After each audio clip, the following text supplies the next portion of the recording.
like the scriptures tell us in Ecclesiastes chapter 7 verse 8. The end of a thing is better than the beginning thereof, and the patient in spirit is better than the proud. The Command Ipaja story gives us a glimpse of the beautiful beginning, trials, and unique completion of the Chapel of Light Command Secondary School, Ipaja, Lagos. It is a story of faith, perseverance, and patience that puts smiles on the faces of student worshippers and the Command community, providing a conducive atmosphere of worship. We hope that this story will inspire you to see that there is no impossibility with God when He is pleased with our services to Him. The Command Ipaja story, a very interesting story. All Saints Army Headquarters Cathedral, Abalti Barracks, was turning 30 as a church. The year was 2014. And I had just been posted in as Vicar General. I prayerfully and carefully sought what could be done to commemorate this milestone. The cathedral was not only the lead church, it was meant to exude exemplary connotations for the other churches and the military environs. These were my guiding thoughts as I scanned carefully for that befitting mark the cathedral was to make at 30. 30 was also a very significant age attainment in the Bible. Joseph, David, and even Jesus had significant achievements upon attaining that age. Lieutenant Colonel Reverend M.L. Kumle, the present Vicar General at the All Saints Cathedral. My name is Architect Ifani Ibokwe. I'm a church member from 2004 or so. That's all. And then subsequently I was elected into the project committees that saw through the cathedral project and other projects, and also the Ipaja project. And knowing that God does not make mistakes, Captain Canon T.E. Ogbonyomi's deployment was a deliberate action of God and was specific for such a time. I didn't accept that my being in the cathedral at that moment was a mere deployment. I was very deliberate, therefore. At this point, a lot of questions arose. Could the cathedral birth another church? The thought casually crossed my mind. I felt I pushed it away since military churches had to be in military barracks. But I was wrong. The thought lingered and gained traction steadily. Could it be possible that there was any barrack without a church building in Lagos? I made inquiries and discovered that Anne's barrack was the only barrack without a church.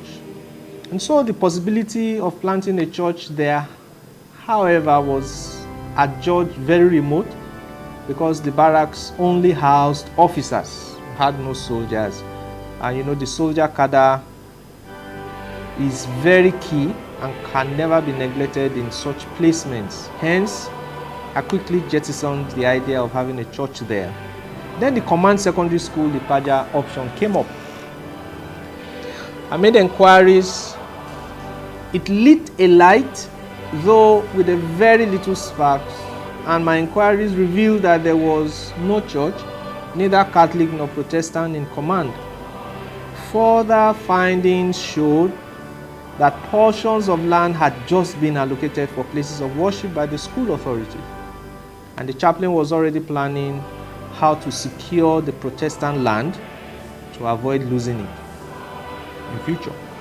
The church decided to do an outreach project for the Command Secondary School as a contribution and a donation to the, since they noticed that they didn't have any chapel or where a place of worship. So then the president, acting director, was our Vicar General. That little spark in me grew, and I felt this was it. The cathedral could donate a place of worship to the Command Secondary School, Ipaja, as a 30th year anniversary package. And so I mooted my thoughts to my principal staff officers, the pastor's warden, people's warden, the Verger. I received prompt support. I went on to inform the then director, Colonel Reverend Didi Danflani, of this growing intention in order to get his approval or disapproval, as the case may be, before moving on. The director gave his blessings, but not after expressing his doubts that the cathedral members will agree to a project he termed external. I remarked that all I needed was his blessings, and that he should just jettison his fears and concern, as I was fully convinced that it was a worthwhile venture to embark on. Further to this blessing, I had this quiet consolation of God's approval and his willingness to provide spiritual cover for the children of cathedral members as they provided physical cover for the children of Ipaja. The slogan was 30 for 30. The building was to cost 30 million, cathedral was 30 years. The design was an exact replica of the cathedral, but slightly bigger, so as to seat 1,500 students. The Cathedral Council keyed into the vision, but of course not after some intensive persuasion. Expectedly, not everyone could see what was conveyed as the need for the hour. But the resolution gained traction, the die was cast. The same in-house team that constructed the cathedral got to work, produced the design, and prepared to commence. Harvest proceeds for that year was earmarked for the start-off. Site visits were made, school authority was informed, permissions received. Command community, they were bewildered at such divine visitation. They waited anxiously to see words become reality. And so on Monday, 7th July 2014, the then Commandant, Colonel Y.Z. Momo, approved the land, and on Thursday, 11th September, the land was allocated to the 3 worship centers. A simple but significant service to commemorate the groundbreaking and foundation laying ceremony of the chapel was observed by the command community, anchored by the then chaplain, Sergeant Reverend Jonah Idris, on 10 December 2014. Director, Colonel Reverend Didi Danflani of blessed memory, witnessed by my humble self. I was the Vicar General then, the Captain Canon. The wardens were there, Elder Joe Wakama, Elder John Akabwe. I had other members like Major Tinuoye, retired, student members, teacher members of the school chapel. The foundation has to be established, dug, and then we had to fill it. It was a simple foundation, strip and pad foundation. Some areas towards the altar was very deep, and because we were trying to manage the fund as much as possible for the filling of the foundation, we combined the natural process and mechanical process. Of course, natural process took time because we are using the rainfall to compact the sand. The chapel was Christian Chapel of Light immediately after the foundation was laid. The slab, ground floor slab was cast, and then the project commenced. It is asserted that every worthwhile venture faces challenges. This particular project was not an exception, as doubts, fears, and unbelief soon manifested among the membership. As we went on, we had some seeming complications. Aspersions were cast, rumors were spread, but the project maintained its course, well, at least until I was posted out in 2016. In 2016, the Vicar General was posted out as a major. This event marked the temporary cessation of the project. At this moment, construction was at 75% completion, already roofed, but it stopped. All effort by succeeding vicar generals to get back to site met with stiff resistance, and so time passed painfully. Further to this pain was a sense of failure I felt as I watched from afar how the project was stalled. And I wondered, will the Lord be glorified in an unfinished project? No, being sponsored by one church, the funding was not as smooth as possible, the way it should be. But I anyway congratulate them because the church tried very, very well. They were funding it until after roofing. They rested for some time. I was posted in and I ran into the project, and I think there was a gap, and so trying to move the church to accept and continue was with little friction, but I think having very understanding people, they were able to do their bit. The students began to use the uncompleted chapel with a stern hope and expectation for the completion of the building. Well, their faith was tried for 7 years as they worshipped in that building for good 7 years. Then the unexpected happened by divine intervention, and who knows, it could be for the sake of the children that it happened. That's the same Vicar General that flagged off the project became the new director. Of duty, I returned to the project with renewed vigor so as to finish what I had started. The new director came on board, who started it, it was his child. So he said he wants to see this project completed. And so the project came to life again last year. But by the grace of God, it's being completed now. 10 years ago, a decade, I mobilized everything necessary. Construction resumed. Ironically, it was another 30 million that had to be raised from well-wishers in order to complete the work. His return now prompted another action on the project, and the cathedral took it upon themselves and gave one of the largest contributions in order to finish up the project, and I must commend and appreciate them for that.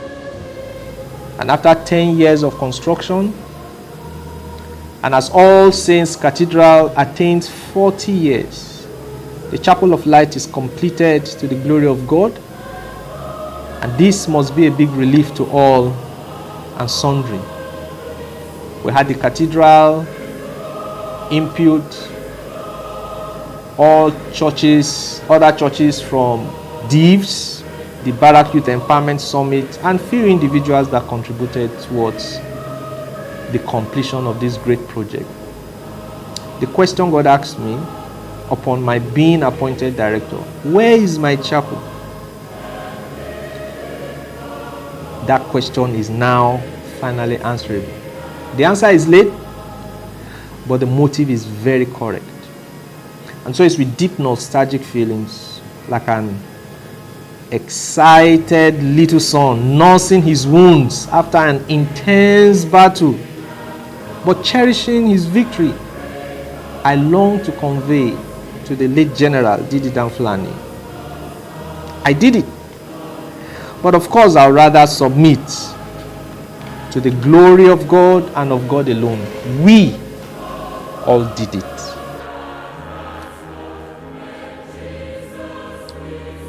On behalf of the Chief of Army Staff, Lieutenant General T.A. Labaja, Nigeria Army Medal, I wish to commission this beautiful edifice, the Chapel of Light, to the glory of God and to the use of humanity.